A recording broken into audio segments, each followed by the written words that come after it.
Movie की starting 1957 से होती है, जहां हम टॉम को देखते हैं। उसके पास एक शॉटगन होती है। साथ ही वो और उसकी फैमिली किसी चीज़ की वजह से बहुत ही ज़्यादा डरे हुए होते हैं और गॉड से प्रे कर रहे होते हैं। और वहीं जंगल में एक आदमी किसी से डरकर भाग रहा होता है। वो भागता हुआ टॉम के घर के बाहर आता है और टॉम से मदद मांगने लगता है। वो टॉम से कहता है कि प्लीज़ मुझे अंदर आने दो, पर टॉम उसे मना कर देता है क्योंकि वो अपनी फैमिली को खतरे में नहीं डालना चाहता था। तभी एक क्रीचर वहां आता है और वो उस आदमी को खींचकर अपने साथ ले जाता है और बहुत ही बुरी तरह से उसे मार देता है। इस पूरे सिनेरियो को टॉम का बेटा एड हार्ले अपनी खिड़की से देख लेता है। इसके बाद कहानी प्रेजेंट में आती है। अब एड बड़ा हो चुका होता है और उसका भी एक बेटा है जिसका नाम बिली है। फिर हम एड और बिली के रिलेशनशिप को देखते हैं। एड बिली का अपनी जान से भी बढ़कर ध्यान रखता है क्योंकि उसकी वाइफ की डेथ हो चुकी है और बिली ही अकेला उसका एक फैमिली मेंबर बचा है। इनके एक गराज की दुकान होती है जहां ये दोनों काम करते हैं। दूसरी तरफ हम कुछ लोगों को देखते हैं जो कि छुट्टियां मनाने के लिए टाउन से दूर आते हैं। रास्ते में इन्हें एक आदमी दिखाई देता है तो स्टीव अपने दोस्तों को बताता है कि इस आदमी ने अपनी वाइफ को मारकर खा लिया था ताकि कोई भी एविडेंस ना रहे। इसके बाद ये लोग एड के गराज में पहुंच जाते हैं ताकि थोड़ा रेस्ट कर सके। इनमें से एक लड़का जिसका नाम जो होता है वो अपनी बाइक निकालकर चलाने लगता है। उसे देखकर उसका भाई भी बाइक चलाते हुए उसके पीछे जाता है। तभी गराज के बाहर एक ट्रक आकर रुकती है जिसके अंदर बहुत ही सारे बच्चे बैठे हुए थे। ये ट्रक मिस्टर वेलिस चला रहे थे और ये सारे बच्चे मिस्टर वेलिस के ग्रैंड चिल्ड्रन होते हैं। इनमें से सबसे छोटा बच्चा एक बॉल को चुरा लेता है, लेकिन उनमें जो सबसे बड़ा लड़का होता है उसका नाम बंट होता है। वो उस छोटे बच्चे को डराने लगता है कि जो कोई भी गलत काम करता है उसके साथ हमेशा बुराई होता है और सभी बच्चे उसे पंपकिन हेड के नाम से डराने लगते हैं।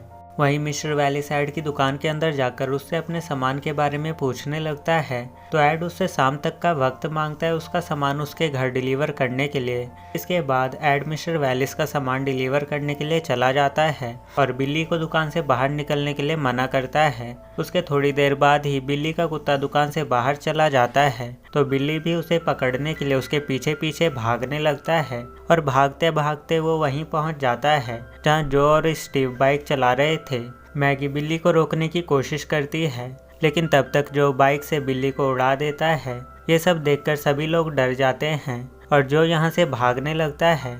स्टीव उसे रोकने की कोशिश करता है लेकिन जो कहता है कि मैंने शराब पी रखी थी और ये बात अगर उन लोगों को पता लगेगी तो वो मुझे छोड़ेंगे नहीं। ये बोलकर वो अपनी गर्लफ्रेंड के साथ भाग जाता है, लेकिन अभी भी मैगी बिल्ली के पास ही होती है और एम्बुलेंस को बुलाने के लिए कहती है। फिर क्रिस फ़ोन ढूंढने के लिए गराज में जाता है पर उसे कहीं पे भी फ़ोन नहीं मिलता।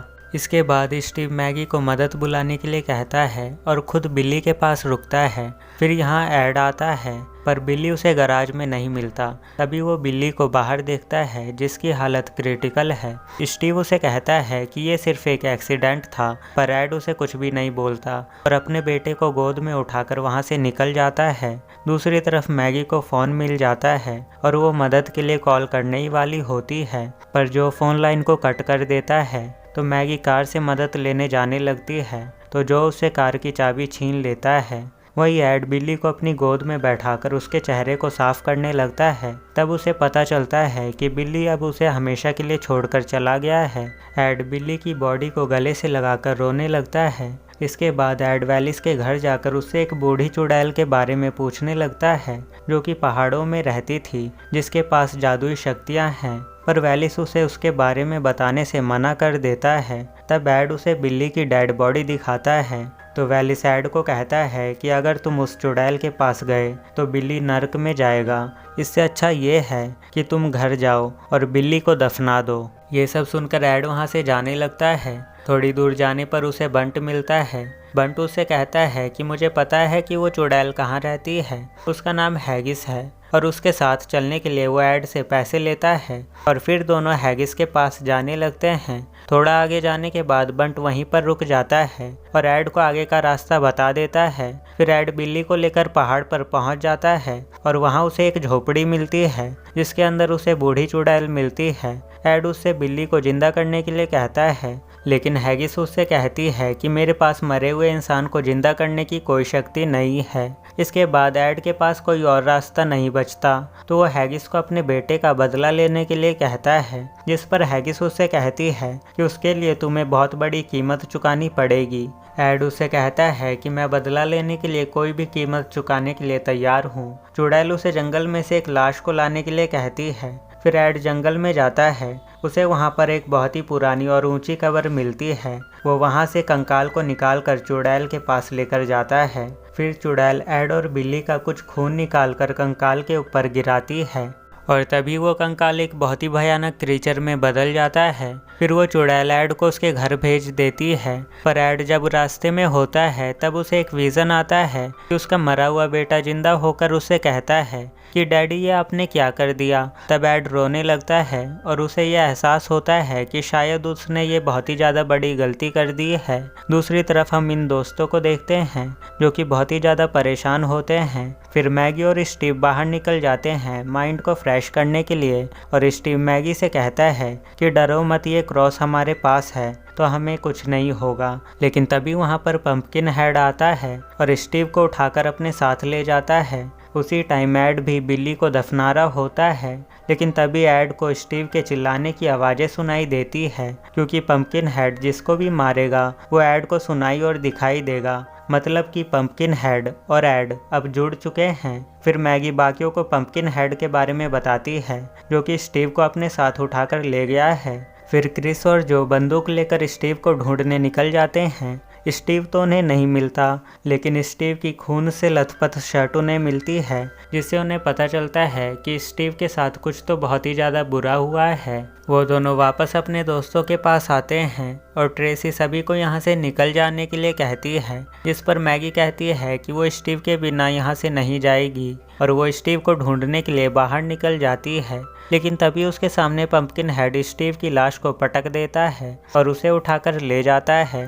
साथ ही दूसरी तरफ एड को विज़न आने लगता है कि कैसे पंपकिन हेड मैगी को मार रहा है, जिसके बाद उसे अपनी गलती पर पछतावा होता है और वो चुड़ैल के पास जाकर उसे सब कुछ रोकने के लिए कहता है, जिस पर चुड़ैल कहती है कि तुम तो यही चाहते थे और अब मैं कुछ भी नहीं कर सकती। जब तक पंपकिन हेड अपना मकसद पूरा नहीं कर लेगा वो नहीं रुकेगा। जिस पर एड कहता है कि मैं खुद उसे रोकूंगा, लेकिन चुड़ैल उसे कहती है कि अगर तुमने उसे रोकने की कोशिश की तो तुम भी मारे जाओगे। दूसरी तरफ पंपकिन हेड मैगी को दोबारा वहां लेकर आता है और उसके मुंह को शीशे पर दे मारता है, जिससे कि मैगी की भी मौत हो जाती है। अब वो ट्रेसी को पकड़ने वाला होता है, तभी जो उस पर हमला करता है, लेकिन पंपकिन हेड जो को मारकर वहीं पर गिरा देता है और टिम को उठाकर अपने साथ ले जाता है। फिर ये तीनों दोस्त टिम को ढूंढने लगते हैं। तभी वो टिम को बहुत ही ऊंची पेड़ पर लटके हुए देखते हैं और वहीं से पंपकिन हेड उसे गिराकर मार देता है। ये सब देखकर ये तीनों भी बहुत ही ज़्यादा डर जाते हैं। तभी एड यहाँ पर अपनी बंदूक लेकर आ जाता है और पंपकिन हेड को गोली मारता है, लेकिन पंपकिन हेड फिर से उठकर खड़ा हो जाता है और बंदूक को जो के पेट में घुसाकर उसके पेट से आर पार कर देता है, जिससे कि जो की भी मौत हो जाती है।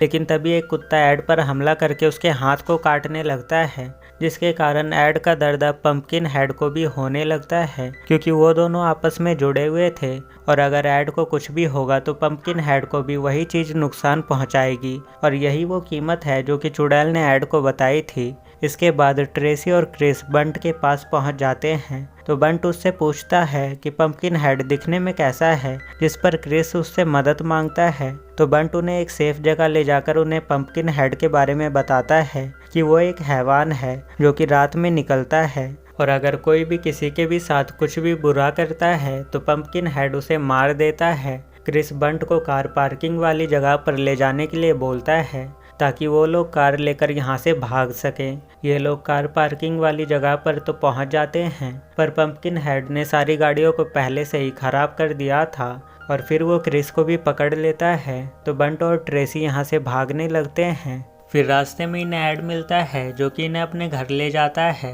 यहाँ ट्रेसी एड से माफ़ी मांगती है और कहती है कि मैं बिल्ली को बचाना चाहती थी पर मैं उसे बचा नहीं पाई और एड को ये सब रोकने के लिए कहती है। तभी यहाँ पर पंपकिन हेड क्रिस की बॉडी को लेकर आ जाता है और बंट को भी पकड़ लेता है। तब एड पंपकिन हेड को मारने की कोशिश करता है, लेकिन उसके हाथ में एक भाला घुस जाता है और यही दर्द पंपकिन हेड को भी होने लगता है और वो बंट को छोड़ देता है। ये सब ट्रेसी देख लेती है और वो समझ जाती है कि पंपकिन हेड को मारने के लिए पहले उसे एड को मारना पड़ेगा और तभी एड पंपकिन हेड जैसा बनता जा रहा होता है। पर एड खुद को बदलने से रोकने लगता है और डिसाइड करता है कि वो खुद को गोली मार लेगा जिससे कि ये दोनों बच सके। फिर एड खुद को गोली मार लेता है जिससे कि पंपकिन हेड भी वहीं पर गिर जाता है। एड में अभी भी थोड़ी जान बची होती है जिससे पंपकिन हेड फिर से उठ जाता है और बंट को पकड़ लेता है। तब एड ट्रेसी को खुद को गोली मारने के लिए कहता है क्योंकि तभी इन लोगों की जान बच पाएगी। तो ट्रेसी एड को गोली मार देती है जिसके कारण एड मर जाता है और पंपकिन हेड भी जलते हुए वहीं पर मारा जाता है। इसके बाद वो चुड़ैल एड की बॉडी को उसी कब्र में दफना देती है और यहीं पर ये मूवी एंड हो जाती है। ऐसी और वीडियोस देखने के लिए चैनल को सब्सक्राइब कर लो। तो मिलते हैं नेक्स्ट वीडियो में।